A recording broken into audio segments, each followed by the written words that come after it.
adalah gembalaku, takkan kekurangan aku. Ia membaringkan aku di padang berumput hijau. Saudara-saudari terkasih, selamat pagi. Salam jumpa lagi dalam Sabda Siap Saji, Jumat 18 Maret 2022, hari biasa pekan kedua Prapaskah, sekaligus hari ulang tahun Romo Marcel Gremiarse yang ke-80. Marilah kita berdoa dalam nama Bapa, Putra, dan Roh Kudus. Allah Bapa Maha Mulia, kami bersyukur atas kehadiran Putramu bersama kami. Khususnya pada hari ini, di mana kami boleh merayakan hari ulang tahun Romo Marcel Gremiarse yang ke-80 tahun. Semoga Engkau senantiasa memberikan kepadanya kesehatan jasmani dan rohani. Ajarlah kami juga untuk menikmati hidup kami yang Kau berkati setiap hari, sehingga kami tetap mengakui Dia yang Kau utus untuk menganugerahkan keselamatan kepada kami. Sebab Dialah yang hidup dan berkuasa bersama Dikau dalam persatuan Roh Kudus Allah sepanjang segala masa. Amin. Tuhan bersamamu dan bersama rohmu. Inilah Injil Yesus Kristus menurut Matius. Dimuliakanlah Tuhan. Matius bab 21 ayat 33 sampai 43, ayat 45 sampai dengan 46. Sekali peristiwa Yesus berkata kepada imam-imam kepala serta tua-tua bangsa Yahudi, "Dengarkanlah perumpamaan ini. Seorang tuan tanah membuka kebun anggur dan menanam pagar sekelilingnya. Ia menggali lubang tempat memeras anggur dan mendirikan menara juga di dalam kebun itu. Kemudian ia menyewakan kebun itu kepada penggarap-penggarap lalu berangkat ke negeri lain. Ketika hampir tiba musim petik, ia menyuruh hamba-hambanya kepada penggarap-penggarap itu untuk menerima hasil yang menjadi bagiannya. Tetapi para penggarap menangkap hamba-hamba itu. Yang seorang mereka pukul, yang lain mereka bunuh, dan yang lain lagi mereka lempari dengan batu. Kemudian Tuhan itu menyuruh pula hamba-hamba yang lain lebih banyak daripada yang semula. Tetapi mereka pun diperlakukan sama seperti kawan-kawan mereka. Akhirnya Tuhan itu menyuruh anaknya kepada mereka. Pikirnya, anakku pasti mereka segani. Tetapi ketika para penggarap melihat anak itu, mereka berkata seorang kepada yang lain, ia adalah ahli waris, mari kita bunuh dia, supaya warisannya menjadi milik kita. Maka mereka menangkap dia dan melemparkannya keluar kebun anggur itu, lalu membunuhnya. Maka apabila tuan kebun anggur itu datang, apakah yang akan dilakukannya dengan penggarap-penggarap itu? Kata imam-imam kepala dan tua-tua itu kepada Yesus, ia akan membinasakan orang-orang jahat itu, dan kebun anggurnya akan disewakannya kepada penggarap-penggarap lain yang akan menyerahkan hasil kepadanya pada waktunya. Kata Yesus kepada mereka, belum pernahkah kamu baca dalam kitab suci, batu yang dibuang oleh tukang-tukang bangunan telah menjadi batu penjuru? Hal itu terjadi dari pihak Tuhan, suatu perbuatan ajaib di mata kita. Sebab itu aku berkata kepadamu, kerajaan Allah akan diambil daripadamu dan akan diberikan kepada suatu bangsa yang akan menghasilkan buah kerajaan itu. Mendengar perumpamaan Yesus itu, imam-imam kepala dan orang-orang Farisi mengerti bahwa mereka lah yang dimaksudkannya. Maka mereka berusaha menangkap dia. Tetapi mereka takut kepada orang banyak, karena orang banyak itu menganggap Yesus nabi. Demikianlah sabda Tuhan. Terpujilah Kristus. Nah, saudaraku terkasih, cerita Yesus ini seru. Pertama, membuat para audiens mendengar itu mendengar dengan saksama. Kedua, mereka bereaksi. Ambil batu, kurang ajar. Nyindir saya loh ya. Kenapa tersindir mereka? Kenapa kesindir? Nah, mari kita buka. Kita kuliti cerita ini. Yesus itu mengajak orang-orang ahli kitab yang mempelajari sejarah tentu saja. Bagaimana sejarah Yahudi? Pertama, Abraham dari Ur ke Kaldea bersama Sarah sebagai raja kecil dari daerah Irak saat ini, kan dekat sungai Efrat dan Tigris. Lalu mereka mengembara melihat bintang-bintang yang begitu banyak. Abraham meninggalkan tempat mereka karena masih ada penyembahan berhala. Dalam kontemplasinya, Abraham menemukan Sang Pencipta.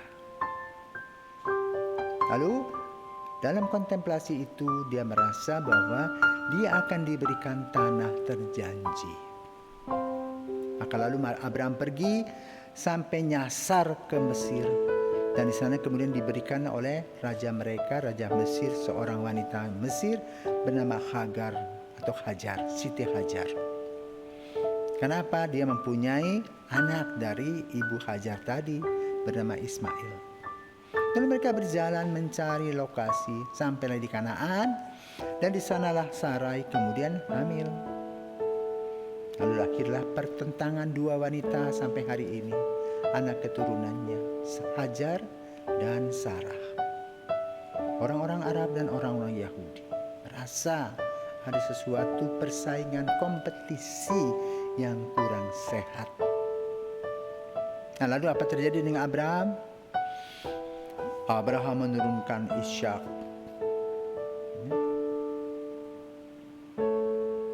Ishak menurunkan Esau dan Yakub. Esau kemudian menjadi orang-orang di sekitar Yordan. Ishak melanjutkan keturunan. Yakub menurunkan 12 anak dari 4 istri. Dan yang besar, yang terkenal adalah Yusuf. Dan itu cari sejarah ini orang Yahudi faham. Maka kemudian mereka, karena Yusuf menjadi raja muda, dan pada saat kelaparan itu mereka beramai-ramai pindah. Dan cerita tentang Yusuf itu amat sangat menarik. Bagaimana dia dimasukkan dalam sumur mau dibunuh, nah iri hati saudara-saudaranya, kemudian dijual kepada orang Ismail dan bawa ke Mesir dan tinggal di keluarga Potifar, dan istrinya mau sama dia. Tapi lalu Yusuf tetap memegang teguh imannya, tidak mau dia. Tidak mau berselingkuh.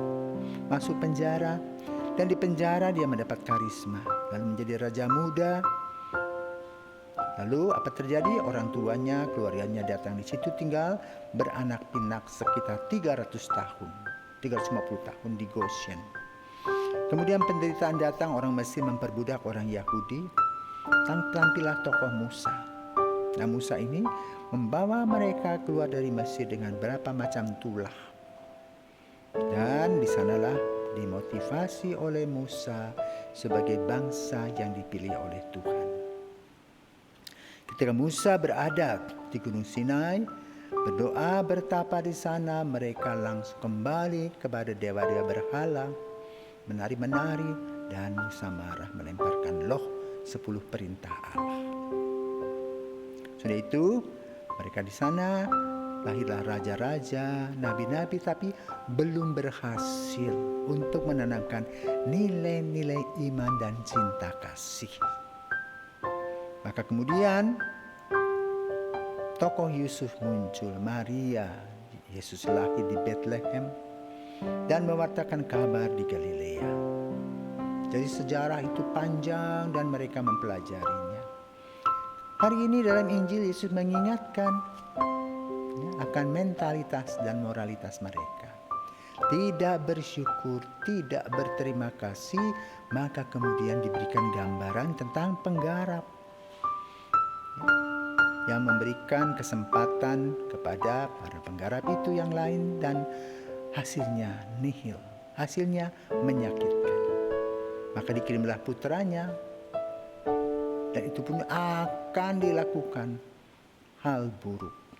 Nah, disinilah Yesus menekankan bahwa Allah yang baik tadi memberikan kesempatan, tetapi lalu terasa terima kasih tidak ada, bahkan nanti akan dibunuh. Dengan cerita selesai dan mereka tersinggung. Nah, apa yang mau digambarkan oleh Yesus? Allah itu begitu baik, penuh dengan kesetiaan, faham akan penderitaan, memberikan kepada kita kerahiman, lagi memberikan kepada kita kesempatan. Tapi kita ini sering degil, cuek bebek. Yang penting aku senang, yang lain aku tidak peduli. Maka lalu kita memeras orang-orang yang ada di sekitar kita dengan cara kita sendiri untuk kepentingan-kepentingan pribadi. Yang ini bertentangan dengan cinta kasih. Maka pada hari ini kita diajak untuk merefleksikan cinta kasih itu bukan hanya sekedar teori, tetapi harus diungkapkan dalam praktek kehidupan sehari-hari.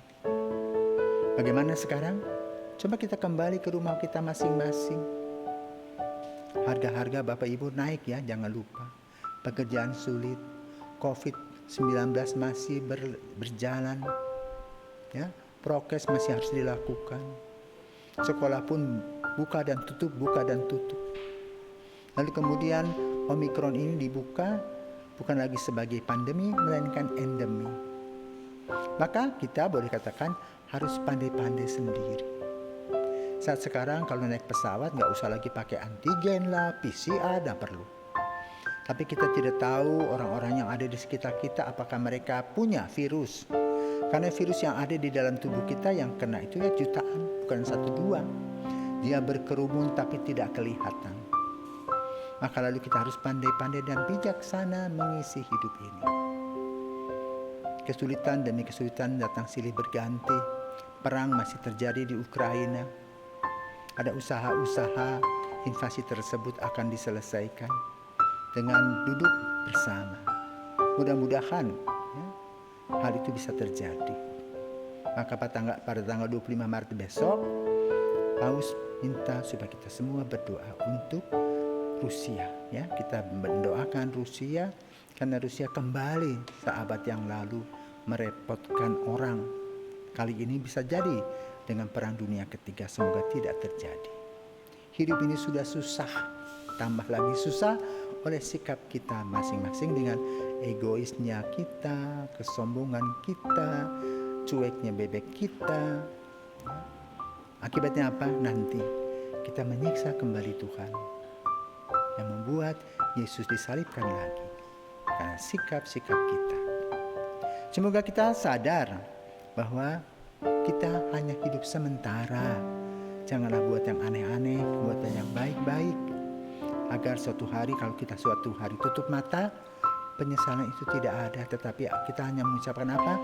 Rasa syukur bahwa Tuhan memberikan kepada kita kehidupan.